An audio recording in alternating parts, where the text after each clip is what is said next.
Hi అండి, అందరూ ఎలా ఉన్నారు? మీరు గనుక ఈ ఛానల్ ని కొత్తగా చూస్తున్నట్లయితే వెల్కమ్ టు అవర్ ఛానల్. నా పేరు సింధు. నేను ఛానల్లో చేస్తున్న ప్రొబయోటిక్ రెసిపీస్ అన్నిటికీ చాలా మంచి రెస్పాన్స్ వస్తుందండి. Thank you so much for the support. కాకపోతే 80% ఆఫ్ ద పీపుల్ చూస్తున్నారు కానీ సబ్స్క్రైబ్ చేసుకోవట్లేదు. ప్లీజ్ సబ్స్క్రైబ్ చేసుకొని ఎవరికైతే గట్ హెల్త్ ఇష్యూస్ ఉంటాయో, ఎవరైతే హెల్తీగా తినాలనుకుంటున్నారో వాళ్ళకి షేర్ చేయండి. సో ఈ రోజు వీడియో టాపిక్ ఏంటి అంటే, చాలా మంది ఫుల్ డే ఏం తింటారు, ఎలా తింటారు అని అడుగుతున్నారు. నాకున్న స్కెడ్యూల్ కి ఒక రోజే షూట్ చేయడానికి అవ్వలేదు, అందుకనే మల్టిపుల్ డేస్ షూట్ చేశాను. మోస్ట్లీ డైలీ ఇదే ప్యాటర్న్ ఉంటుంది. అలాగే కొంతమంది మేము ఓన్లీ నాన్ వెజ్ నే ప్రమోట్ చేస్తున్నాం అన్నట్టుగా మాట్లాడుతున్నారు. లాస్ట్ టైం చేసిన బోన్ బ్రోత్ రెసిపీకి కొంతమంది కమెంట్ చేశారు, మీరు నాన్ వెజ్ చేస్తే చెయ్యండి కానీ ఇది దీనికి పని చేస్తుంది, అది దానికి పని చేస్తుంది, నాన్ వెజ్ అద్భుతమైన ఫుడ్ అని చెప్పొద్దు అని, జీవహింస చేయొద్దు, ఆయుర్వేదంకి విరుద్ధం అని చెప్పి ఏదేదో వాదించారు. ఇదే బోన్ బ్రోత్ రెసిపీస్ చాలా మంది చేస్తారు, వాళ్ళకి మిలియన్స్ లో వ్యూస్ ఉంటాయి అండ్ వాళ్ళంతా న్యూట్రిషనల్ వాల్యూస్ కూడా చెప్పరు. మేము రెసిపీస్ చేస్తున్నప్పుడు వాటి న్యూట్రిషనల్ వాల్యూస్ అలాగే ఎలా కుక్ చేసుకుంటే బెనిఫిట్స్ ఉంటాయి అని చెప్పటం వల్ల నాన్ వెజ్ ని ఎక్కువ ప్రమోట్ చేస్తున్నామని అనుకుంటున్నారు.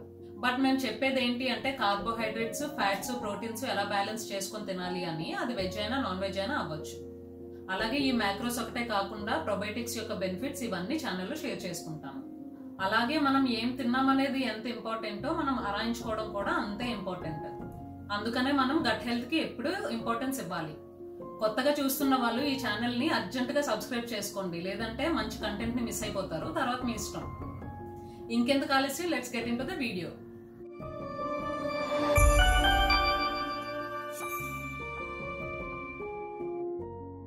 సో ఈ మిల్క్ కేఫీర్ నేను హాఫ్ అన్ అవర్లో బ్రేక్ఫాస్ట్ చేస్తాను అనగా తీసుకుంటున్నాను. ఒక 100 to 150 ml ఉంటుంది. మిల్క్ కేఫీర్ తీసుకున్నాక హాఫ్ అన్ అవర్ తర్వాత బ్రేక్ఫాస్ట్ చేస్తాను. పిల్లలకి కూడా ఎంటీ స్టమక్తో మిల్క్ కేఫీర్ ఇచ్చేసి హాఫ్ అన్ అవర్ తర్వాత ఆమ్లెట్ కానీ ఏది రెడీగా ఉంటే ఆ బ్రేక్ఫాస్ట్ తినేసి స్నాక్ అండ్ లంచ్ బాక్స్ తీసుకొని స్కూల్కి వెళ్ళిపోతారు. నా బ్రేక్ఫాస్ట్ ఎప్పుడు కూడా ఇన్ బిట్వీన్ 9 to 10లో ఉంటుంది. 9 o'clockకి మిల్క్ కేఫీర్ తీసుకున్నాను అనుకోండి, 9:30 కల్లా బ్రేక్ఫాస్ట్ చేస్తాను. 9:30కి తీసుకుంటే మిల్క్ కేఫీర్ తీసుకుంటే 10 o'clock బ్రేక్ఫాస్ట్ చేస్తాను. ఇదిగోండి హాఫ్ అన్ అవర్ తర్వాత ఇది నా బ్రేక్ఫాస్ట్ ఈరోజు. 2 eggs, 2 బాయిల్డ్ ఎగ్స్, దాని మీద కొంచెం లైట్గా సాల్ట్, కారం చల్లుకొని తింటానన్నమాట. కార్బోహైడ్రేట్స్ కూడా ఉండాలి కాబట్టి ఒక బ్రెడ్ స్లైస్ తీసుకుంటున్నాను, అది కూడా సార్డౌ బ్రెడ్.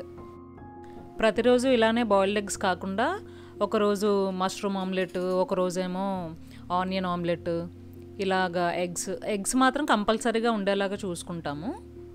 కార్బోహైడ్రేట్స్ కోసం ఏదైనా బ్రెడ్ కానీ, ఎగ్ చపాతీ కానీ, ఎగ్ దోశ కానీ, ఇలాగా డిఫరెంట్గా ఉంటుంది. వెజిటేరియన్స్కి అయితే ప్రోటీన్ని టార్గెట్ చేసుకోవటం కష్టం అవుతుందండి. ఎగ్స్ తినగలిగితే గ్రేట్, లేదంటే ప్రోటీన్ పౌడర్ తీసుకోవచ్చు. అలాగే ప్రోటీన్ ఎక్కువ, కార్బోహైడ్రేట్స్ తక్కువ అన్న ఫుడ్స్ లిస్ట్ మిస్టర్ మాధవ్ యాప్లో ఉంటుంది, డౌన్లోడ్ చేసుకోవచ్చు. మేమైతే వెజిటేస్లోని ఓవర్ నైట్ ఓట్స్ చేసుకొని అందులో 1 scoop of protein powder add చేసుకొని తింటాము. బ్రేక్ఫాస్ట్కి కావాల్సిన ప్రోటీన్ కూడా కవర్ అవుతుంది. ఆల్రెడీ ఆ రెసిపీ షార్ట్స్లో పెట్టాను, చూడండి. బ్రేక్ఫాస్ట్ చేసిన 1 hour తర్వాత ప్రొబయోటిక్ డ్రింక్ తీసుకుంటాము. అది వాటర్ కెఫీర్ అయినా, కంబూచా అయినా, జింజర్ బీర్ అయినా ఏదైనా అవ్వచ్చు. చాలామంది ఎంటీ స్టమక్తో ప్రొబయోటిక్ డ్రింక్స్ తీసుకోవచ్చా అని అడుగుతున్నారు. ఇలాగా షుగర్ యాడ్ చేసిన ప్రొబయోటిక్ డ్రింక్స్ అయితే ఆఫ్టర్ ఫుడ్ తీసుకోవడం మంచిదండి. మిల్క్ కేఫీర్ అయితే ఎంటీ స్టమక్తో తీసుకోవచ్చు. ఒకవేళ ఈ ఛానల్ని కొత్తగా చూస్తున్న వాళ్ళు అసలు ఈ మిల్క్ కేఫీర్ ఏంటి, వాటర్ కేఫీర్ ఏంటి, కంబూచా ఏంటి, జింజర్ బీర్ ఏంటి అని అనుకోవచ్చు. ఆల్రెడీ ఛానల్లో వీడియోస్ పెట్టున్నానండి, వెళ్ళి ఒకసారి చూడండి. ఇవన్నీ మన గట్ హెల్త్ని అంటే డైజెషన్ని ఇంప్రూవ్ చేసే అద్భుతమైన రెసిపీస్. ఇప్పుడు మధ్యాహ్నం 2 o'clockకి మిడ్ మీల్ కింద ప్రోటీన్ షేక్ తీసుకుంటున్నాము. దాంతోపాటు కొన్ని nuts and seeds like Brazil nut, walnut, pumpkin seeds, sunflower seeds, macadamia seeds తీసుకుంటున్నాము. ఇందులో మా ఫేవరెట్ ఏంటంటే మెకాడమియా నట్స్. టేస్ట్ బాగుంటాయి, ప్లస్ ప్రోటీన్స్ అండ్ కార్బ్స్ కూడా ఈక్వల్గా ఉంటాయి. బ్రెజిల్ నట్స్లో అయితే సెలీనియం ఎక్కువగా ఉంటుంది, థైరాయిడ్కి మంచిది. ఇక్కడ మేము నట్స్ని ప్రోటీన్స్ కోసం తీసుకోవట్లేదు. చాలామంది నట్స్ అండ్ సీడ్స్లో ప్రోటీన్ ఎక్కువగా ఉంటుంది అని చెప్తారు, కానీ ప్రోటీన్ ఎంత ఉంటే కార్బోహైడ్రేట్స్ కూడా అంతే ఉంటాయి. కానీ ఇలా నట్స్ అండ్ సీడ్స్ తీసుకోవటం వల్ల డైవర్సిఫైడ్ గట్ బ్యాక్టీరియా అనేది పెరుగుతుంది, ప్లస్ గుడ్ ఫ్యాట్స్ కూడా ఉంటాయి. అలాగే ప్రోటీన్ పౌడర్స్ ఎవరు తీసుకోవచ్చు, ఉమెన్స్కి వేరేగా, మెన్స్కి వేరేగా, కిడ్స్కి వేరేగా ప్రోటీన్ పౌడర్స్ సజెస్ట్ చేయండి అని అడుగుతున్నారు. అలా ఏమీ ఉండదండి. Protein is a protein. మంచి ఇంగ్రీడియంట్స్ ఉన్నది తీసుకుంటే సరిపోతుంది. కాకపోతే ఏజ్ని బట్టి తీసుకోవాలి. ప్రోటీన్ పౌడర్స్ ఎలాంటివి చూస్ చేసుకోవాలి అంటే అన్ఫ్లేవర్డ్, అన్స్వీటెన్డ్వి తీసుకోవాలి. అప్పుడు మనకి కావాల్సినట్టుగా బనానా, డేట్స్, పీనట్ బటర్ వేసుకొని షేక్ లాగా చేసుకోవచ్చు. లేదంటే ఓన్లీ వాటర్ కలుపుకొని తాగొచ్చు. కర్డ్లో మిక్స్ చేసుకొని తీసుకోవచ్చు. కోకోనట్ వాటర్లో కూడా మిక్స్ చేసుకొని తీసుకోవచ్చు. లేదంటే అనవసరంగా వాళ్ళు ఆర్టిఫిషియల్ స్వీట్నర్స్ కలిపేస్తారు. అవి గట్ హెల్త్కి అస్సలు మంచివి కాదు. ఈ పకోడీ కూడా తీసుకొచ్చి పెట్టారు, ఎవరికోసం అని అనుకుంటున్నారా? నా కోసమేనండి. మనం ఇంట్లో స్నాక్స్ చేసుకొని పెట్టుకుంటాం కదా, అంటే పిల్లల కోసం అని పెడతాము, మనకు కూడా తినాలనిపిస్తుంది కదా. సో మొత్తం ఈ మధ్యాహ్నం టైంలో ప్రోటీన్ షేక్ ఇంకా ఈ నట్స్ పూర్తిగా తినేసిన తర్వాత లాస్ట్లో ఏమైనా చేసిన స్నాక్స్ ఉంటే తీసుకుంటాం అన్నమాట. ఇప్పుడు లంచ్ ప్రిపరేషన్ స్టార్ట్ చేశాను, అంటే లంచ్ కమ్ డిన్నర్ అన్నమాట. ఆల్మోస్ట్ మేము 5 to 6 లేదంటే మ్యాక్సిమం 6:30 లోపే ఫినిష్ చేసేస్తాము. ఆ తర్వాత ఇంకా ఏమీ తినము. పిల్లలకి స్కూల్లో అయితే మార్నింగ్ 10 o'clockకి స్నాక్ టైము అండ్ ఆఫ్టర్నూన్ 12-12:30కి లంచ్ టైం అనమాట. ఇంటికేమో 3 o'clock వస్తారు. వచ్చేసేసరికి ఆకలేస్తుంది కాబట్టి ప్రోటీన్ షేక్ లాగా, అంటే పీనట్ బటరు, బనానా ఇవన్నీ వేసిస్తే మా పాపకి ఇష్టం. మా బాబుకి అయితే జస్ట్ వాటర్లోనే కలుపుకొని తాగేస్తాడు. తనకైతే అలా ఇష్టం. ఎవరికి ఎలా ఇష్టమో అలా చేసి ఇచ్చేస్తాను. దాంతోపాటు ఇంట్లో స్నాక్స్ చేసినవి ఉంటాయి కదా, అవి తినేస్తారు. ఈలోగా నేను ఈ లంచ్ ప్రిపేర్ చేసేసి వాళ్ళకి వేడివేడిగా పెట్టేస్తాను అనమాట. నేను ఇక్కడ వెజిటేబుల్స్ ఏం తీసుకున్నాను అంటే capsicum, carrot, beans, sweet corn, broccoli, mushrooms తీసుకున్నాను. మీరు ఏవైనా లోకల్లో దొరికే వెజిటేబుల్స్ తీసుకోవచ్చు. అలాగే ప్రోటీన్స్లో రకరకాల ప్రోటీన్ ఉండేలా చూసుకోవాలి. ఒకరోజు చికెన్, ఒకరోజు మటన్, ఒకరోజు సీ ఫుడ్స్ ఉండేలా చూసుకోవాలి. అలాగే వెజిటేరియన్స్ అయితే paneer, soya, edamame, chick peas, green peas, cheese ఇలా డిఫరెంట్ సోర్సెస్ నుంచి ప్రోటీన్ ఉండేలా చూసుకోవాలి. ఎందుకంటే ప్రతి ప్రోటీన్లోని డిఫరెంట్ అమైనో యాసిడ్ రేషియోస్ ఉంటాయి. నేను ఇక్కడ మధ్య మధ్యలో రెసిపీస్ ఎలా చేసుకుంటాననే చూపిస్తున్నాను, కానీ ఫుల్ రెసిపీ వీడియోస్ చూపించట్లేదండి. ఆల్రెడీ ఛానల్లో ఫిష్ కర్రీ ఎలా చేసుకోవాలి, వెజిటేబుల్స్ ఎలా సార్ట్ చేసుకోవాలి వీడియోస్ ఉన్నాయి, వెళ్ళి చూసేయండి. ఎప్పుడైనా ఫెస్టివల్స్కి మనం ప్రోటీన్ అంత తీసుకోలేము కదా, అంటే నాన్ వెజ్ అసలు తీసుకోం కదా. ఇంకా వెజ్లో అంటే పన్నీరే తీసుకోగలుగుతాము. మహా అయితే ప్రతి పూటకి పన్నీర్ అనేది అంతలా తీసుకోలేము. ఒక పూటకి ఏదో పన్నీర్ తీసుకుంటాము, అనుకోకుండా ఆటోమేటిక్గా పిండి వంటలు అయ్యి తినేస్తూ ఉంటాము. ఆ రోజు మీరు అబ్జర్వ్ చేశారంటే ఎక్కువగా ఆకలేసేస్తూ ఉంటుంది, ఎందుకంటే ప్రోటీన్ అంత తీసుకోం కాబట్టి. ఇదిగోండి ఇక్కడ ప్లేట్ బ్యాలెన్స్డ్గా ఎలా ఉండాలో చూపిస్తున్నాను. ప్రోబయోటిక్స్, ఫైబర్, ప్రోటీన్, కార్బోహైడ్రేట్స్ ఉండేలా చూసుకోవాలి. ఇంకా ఫ్యాట్స్ అంటారా, ఫ్యాట్ వేసి కుక్ చేస్తాం కాబట్టి అది కూడా బ్యాలెన్స్ అయిపోతుంది.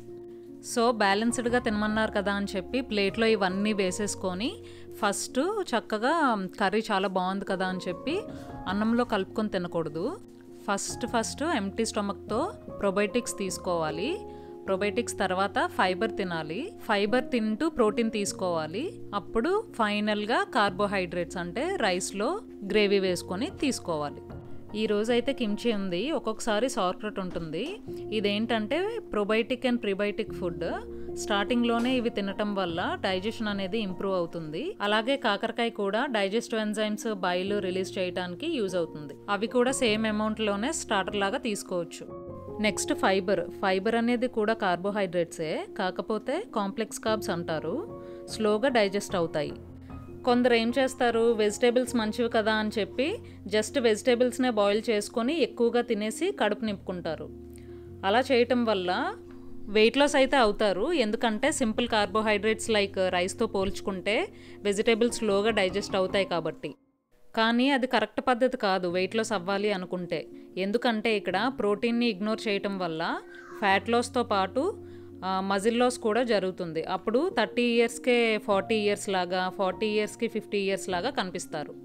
అందుకనే ప్రోటీన్ని ఇగ్నోర్ చేయకుండా ప్లేట్లో ఉన్నవన్నీ తిని లాస్ట్లో రైస్ తింటే కరెక్ట్గా ఉంటుంది. ఫైనల్లీ నా లంచ్ అయిపోయిందండి. లంచ్ కమ్ డిన్నర్ మళ్ళీ ఒక 15 minutes ఒక హాఫ్ అన్ అవర్ తర్వాత కర్డ్లో బ్లూబెర్రీస్ వేసుకొని తింటాం. కరెక్ట్గా హాఫ్ అన్ అవర్ అయింది నేను లంచ్ చేసి. ఇప్పుడు 2 టేబుల్ స్పూన్స్ ఆఫ్ కర్డ్లో కొంచెం మన హ్యాండ్ఫుల్ ఆఫ్ గుప్పెడు బ్లూబెర్రీస్ వేసుకొని తీసుకుంటున్నాము. ఉత్తి బ్లూబెర్రీస్ తీసుకుంటే అందులో ఆక్సిలేట్స్ ఎక్కువ ఉంటాయి. ఇలాగా కాల్షియంతో బైండ్ చేసుకొని తినటం వల్ల ఆక్సిలేట్స్ అనేవి తగ్గుతాయి అన్నమాట. ప్రతిరోజు ఇలాగే తింటామని ఏమీ లేదు. ఒక్కొక్కసారి ఇంట్లో చేసిన ఐస్ క్రీమ్స్ ఏమన్నా ఉంటే జస్ట్ ఒక 2 టేబుల్ స్పూన్స్ అలాగా తీసుకుంటాము. లేదంటే బెల్లంతో చేసిన చిక్కీలు ఉంటాయి కదా, అది ఒకటైనా తీసుకుంటాము. అలాగా ఇంట్లో చేసిన ఫుడ్స్ మాత్రమే తీసుకుంటాం అన్నమాట డిజర్ట్ కింద. లేదు ఇవేమీ లేవు అని అనుకుంటే జస్ట్ ప్రొబయోటిక్ డ్రింక్స్ ఉంటాయి కదా, వాటర్ కెఫీర్ కానీ, కంబుచా కానీ, జింజర్ బీర్ కానీ ఏ ఒకటి తీసుకుంటాం అన్నమాట. డైజెషన్ కి బాగుంటుంది, అలాగే సోడా తాగినట్టు ఉంటుంది. వీటితో పాటు నేను తీసుకుంటున్న సప్లిమెంట్స్ ఏంటంటే మార్నింగ్ D3+K2, ఆఫ్టర్నూన్ ఫెరాటిన్, నైట్ వచ్చేసి మెగ్నీషియం వేసుకుంటాను. తెలుగు సూపర్ మామ్స్ వాట్సాప్ గ్రూప్లో 400+ మెంబర్స్ ఉన్నారు. మీకు ఇంట్రెస్ట్ ఉంటే జాయిన్ అవ్వచ్చు. అదండి ఈ రోజు వీడియో. మీకు నచ్చిందని అనుకుంటున్నాను. ఇంకా ఏమైనా డౌట్స్ ఉంటే కింద కామెంట్ చేసేయండి.